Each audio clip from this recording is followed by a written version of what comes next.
নমস্কার বন্ধুরা, বং tips YouTube চ্যানেলে আপনাদের সকলকে স্বাগত। সনাতন হিন্দু ধর্মের শাস্ত্র অনুসারে শ্রাবণ মাসের গুরুত্ব অপরিসীম। শ্রাবণকে বলা হয় শিবের মাস।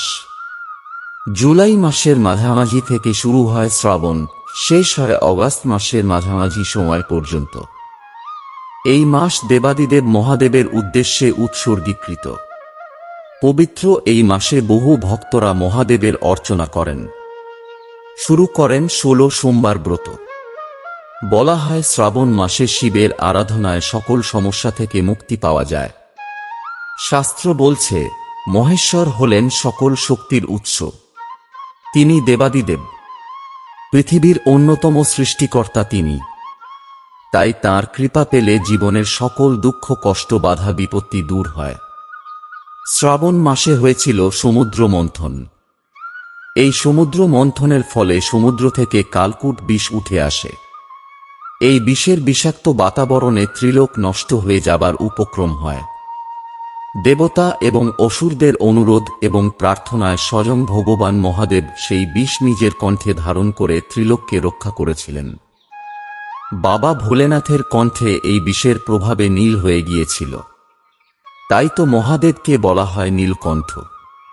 এই বিষের প্রভাব কমানোর জন্য বাবাকে গঙ্গা জল, বেল পাতা এবং দুধ অর্পণ করা হয়। শ্রাবণ মাসের প্রত্যেক সোমবারে ভক্তরা মহাদেবকে এই তিনটি জিনিস অবশ্যই অর্পণ করেন। ভগবান শিবকে স্বামী হিসেবে পাওয়ার জন্য মাতা পার্বতী শ্রাবণ মাসে 16 সোমবার ব্রত শুরু করেছিলেন। এই মাসে ভগবান শিবের পাশাপাশি মা পার্বতীরও পুজো করা উচিত। শ্রাবণ মাসে ভগবান শিবের পুজোতে জল, দুধ, দই, চিনি, ঘি, মধু অর্থাৎ পঞ্চামৃত, চন্দন, ফুল, বেলপাতা, ধুতুরা ফুল, পান, সুপারি, লবঙ্গ, এলাচ ইত্যাদির প্রয়োজন হয়। একই সঙ্গে এই দিনে পুজো করার সময় কর্পূর অবশ্যই জ্বালাবেন। মহাদেবের পুজোতে ফুল বেলপাতার সাথে সাথে আরও একটি জিনিস আমরা মহাদেবকে অর্পণ করি, সেটি হল অক্ষত আতপ চাল। আজকের এই বিশেষ পর্বে আমরা জানব অক্ষত আতপ চাল মহাদেবকে কিভাবে অর্পণ করা উচিত। এছাড়াও জানব এটি অর্পণ করলে আমাদের জীবনে আমরা কি লাভ পেতে পারি। শ্রাবণ মাস জপ, তপস্যা, ধ্যানের জন্য উত্তম। সোমবার হল চাঁদের দিন, আর এই চন্দ্রের নিয়ন্ত্রক হলেন ভগবান শিব। তাই আপনাদের জন্মছকে যদি চন্দ্রদোষ থাকে তবে চন্দ্রদেবের আশীর্বাদ পেতে অবশ্যই শ্রাবণ মাস পালন করুন। মহাদেবের আশীর্বাদ নিন এবং চন্দ্রদেবকে নিয়ন্ত্রণ করুন।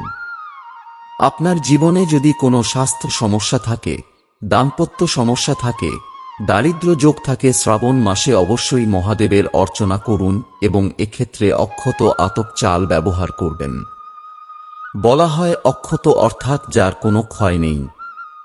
অক্ষত আতপ চাল ব্যবহার করলে আমাদের জীবনের বহু সমস্যার সমাধান হয়। সমৃদ্ধি আসে, সুখ আসে এবং সৌভাগ্য বৃদ্ধি পায়।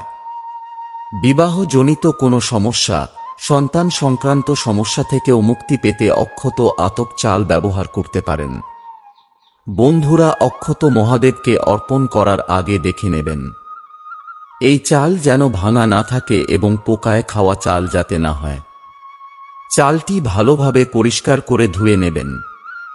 কখনোই এই চাল ভেজা না থাকা অবস্থায় মহাদেবকে অর্পণ করবেন না।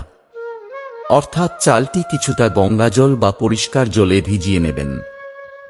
আরও একটি বিষয়, অক্ষত শুধুমাত্র শিবলিঙ্গে অর্পণ করা হয় না, অর্থাৎ মহাদেবের পুজোতে অর্পণ করা হয় না। অন্যান্য দেবী বা দেবতার পুজোতেও অর্পণ করা হয়। তবে এক্ষেত্রে অক্ষতকে সামান্য হলুদ বা কুমকুম মাখিয়ে নেওয়া হয়। তবে মহাদেবের পুজোতে অক্ষত আতপ চাল কখনোই কুমকুম বা হলুদ মাখাবেন না। সাদা চালই মহাদেবকে অর্পণ করবেন। অক্ষত হল পরিপূর্ণতার প্রতীক। বলা হয় এই চাল মহাদেবের অর্পণে ব্যবহার করলে কখনো জীবনে অভাব থাকে না, অর্থাৎ শূন্যতা থাকে না, পরিপূর্ণ হয় ব্যক্তির জীবন। অক্ষত যখন মহাদেবকে অর্পণ করবেন তখন তার সাথে একটি বেলপাতা মহাদেবকে দেবেন এবং ওম নমঃ শিবায় এই মহামন্ত্র জপ করতে করতে অক্ষত আতপ চাল মহাদেবকে অর্পণ করবেন। বন্ধুরা, অক্ষত মহাদেবকে অর্পণ করার পরে একটি ঘিয়ের প্রদীপ, আপনি যদি আপনার বাড়িতে পুজো করেন অথবা মন্দিরে গিয়ে পুজো করেন সেক্ষেত্রেও একটি ঘিয়ের প্রদীপ অবশ্যই জ্বালিয়ে আসবেন। আপনি যদি এক মুঠো চাল অর্পণ করতে না পারেন তবে 5টি বা 7টি অথবা 11টি, অর্থাৎ বিজোড় সংখ্যায় একটি একটি করেও দিতে পারেন।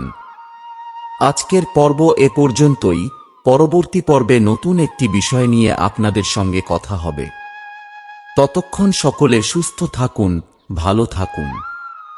আর পুরো ভিডিওটি দেখার জন্য আপনাদের অসংখ্য অসংখ্য ধন্যবাদ।